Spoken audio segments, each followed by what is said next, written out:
Okay, now you can. All right, good. All right. We're back. This is the video for week 9, and this is actually October 24th in my world, but that's okay. Hopefully by now, you've all gotten the hang of making your videos and uploading them. Some have already sent some, and that's great.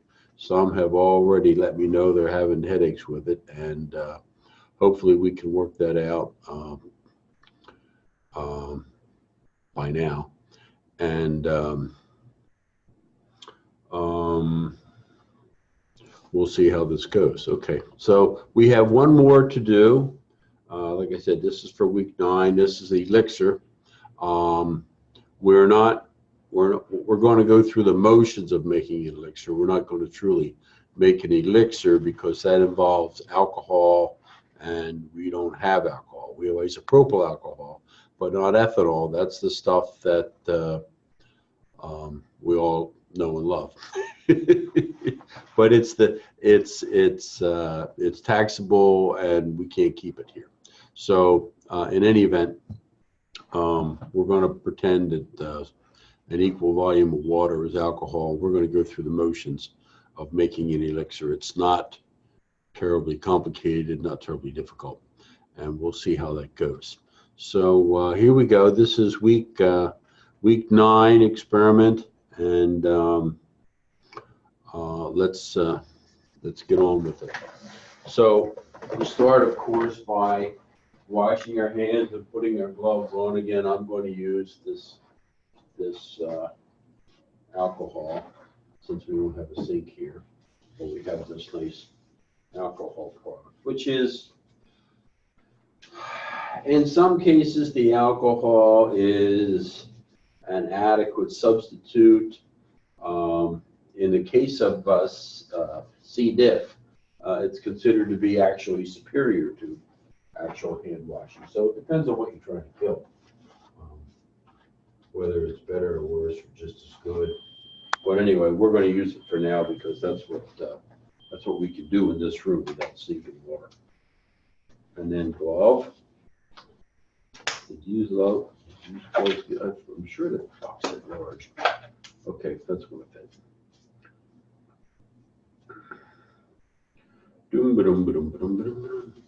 Where's the thumb side? There's the thumb side. Okay. So now we are gloved. We are gloved. Okay. Wash hands. Use gloves. We're going to put 25 milliliters of water in a graduate cylinder. I have this bottle of water. It needs to, I mean, obviously, you know, it's a product that somebody's going to swallow. It needs to be clean. It does not need to be sterile because it's not going into an open wound or anything like that. If you're making an irrigation, then it truly needs to be sterile. If you're going to pour it into an open wound or something of that nature. So we're going to put 20 milliliters of water in there. No, 25, my mistake. All right. Let me adjust the camera a little bit anyway.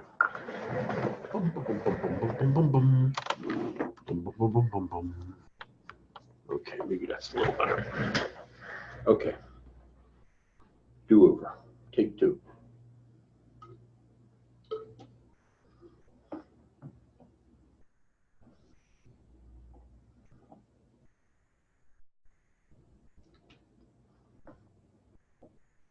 $25 milliliters of water. There we have it. And another 25 milliliters of water that we are going to pretend is alcohol.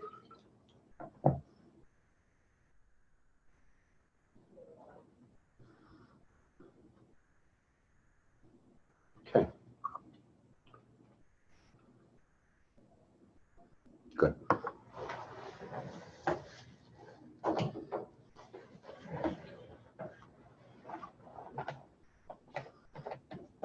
now we need to label this in some way. I'm just going to use these Post-it notes for temporary labels. Actually, probably don't even need to do that, but we'll label one sugar.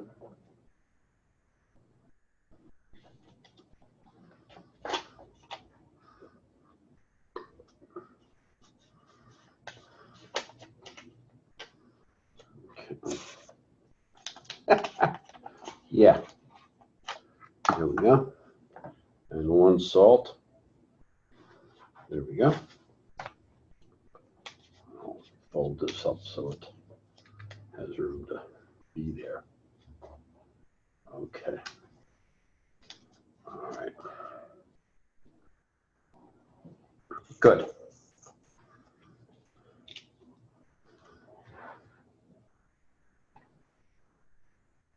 And then we're going to weigh 5 grams of sugar.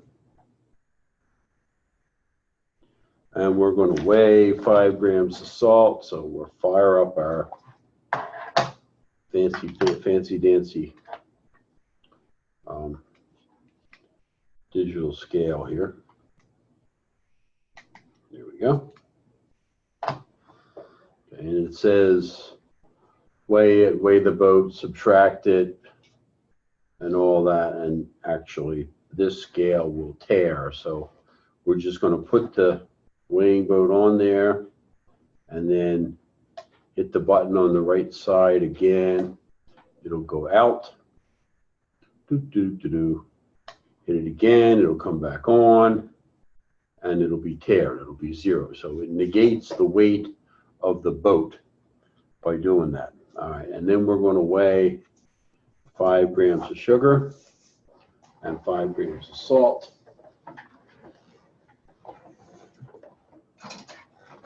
Perfect. Take your metal spatula that you have. Okay. This is labeled 5 grams. It looks about right. I'm going to pour it all in here. I doubt seriously if they weighed it. Yeah, nothing like it. Okay.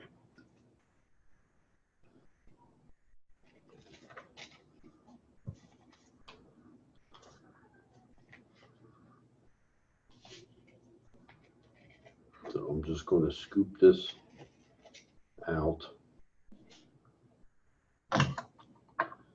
This is way over.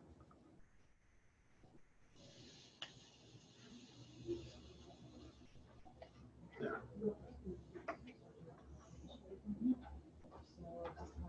That's 10, so we're going to use half of that.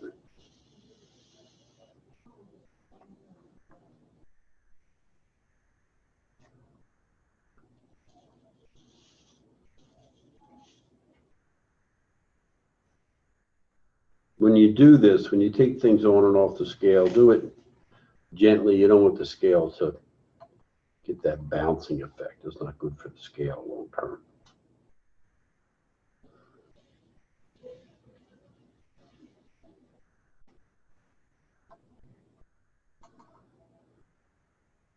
Beautiful. Okay, that'll work. All right, this is salt.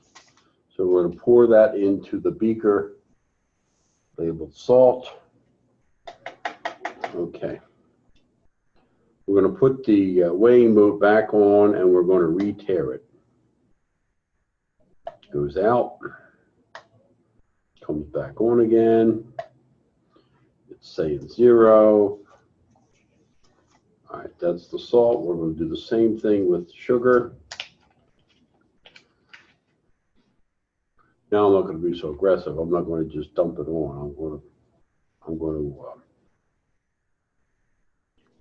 dump it on slowly up to 5 grams. That avoids having to get it back off again. Okay, that'll work. Good.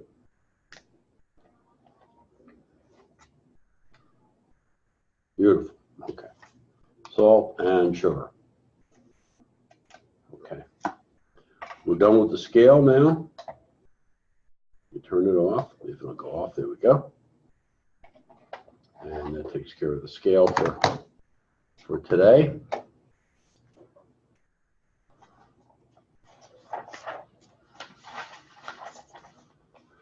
Pour the sugar in, pour the salt in, stir the sugar water solution with a glass rod, and then stir the salt ethanol. Okay, so the sugar we're saying is a sugar water solution, okay, which is basically a syrup.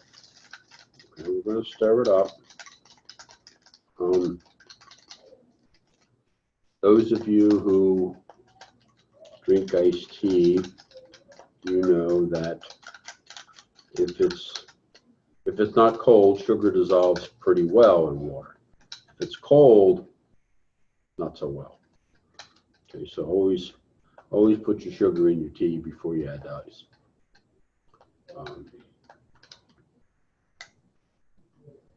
Nice. Okay, so that's dissolved. It's I don't see any granules in there. It's clear.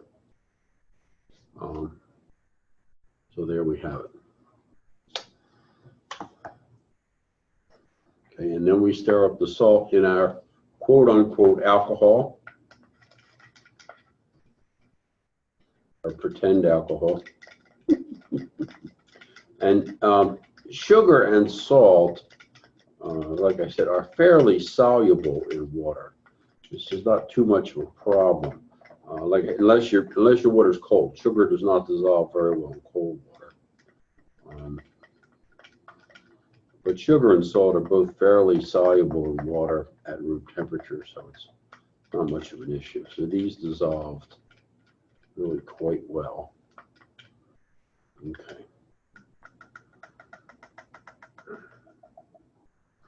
And then it says, while constantly stirring the salt solution, slowly pour the sugar solution into the salt solution. Okay, so I'm going to continue to stir this, and I'm going to gently. Now remember, what I'm stirring here, theoretically, is the alcohol. So we're adding the water to the alcohol gently. Okay. If it does not contain alcohol, it's not an elixir. That's what an elixir is. It's a alcohol water solution, and you know the reason for that is some drugs are soluble in alcohol, some drugs are soluble in water. So especially if you're combining products, sometimes it's necessary to have both alcohol and water. So there we have it. We've stirred, we've added and stirred and added and stirred and added and stirred. And it's not really all that difficult. But what we have is a nice clear solution.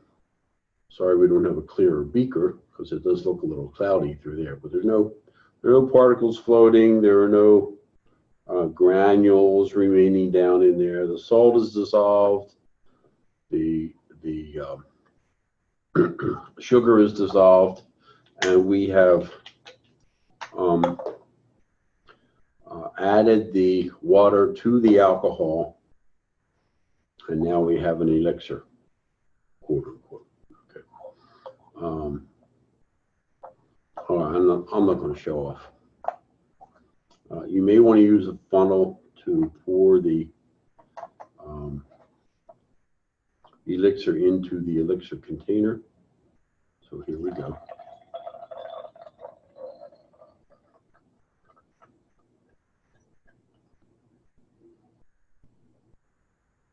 Nice fit.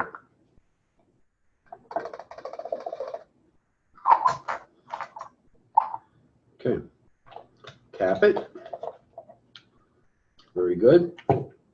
And of course you have to label it. Keep everything labeled. I'm going to call this sugar, salt, elixir, for want of a better name. Quantity, 50 milliliters. We have 25 of water and 25 of alcohol, which was alcohol. Okay. Today is October 24th.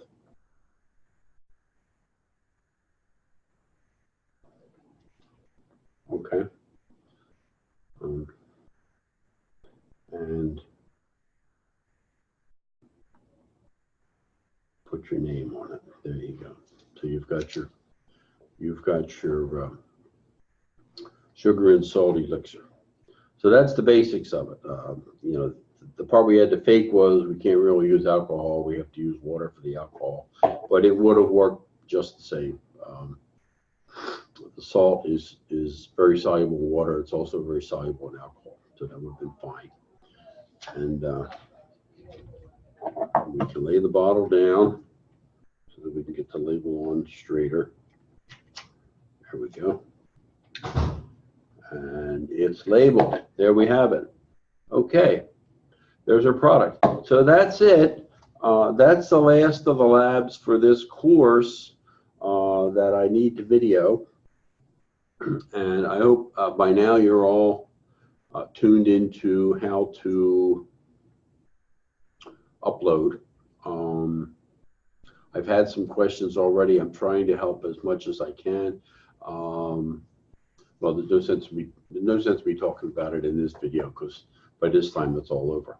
I may turn around and make another video and post it right away in announcements with the hints that I picked up along the way. Okay. So good luck all. Hope to see your videos soon, and have a good term. Be in touch.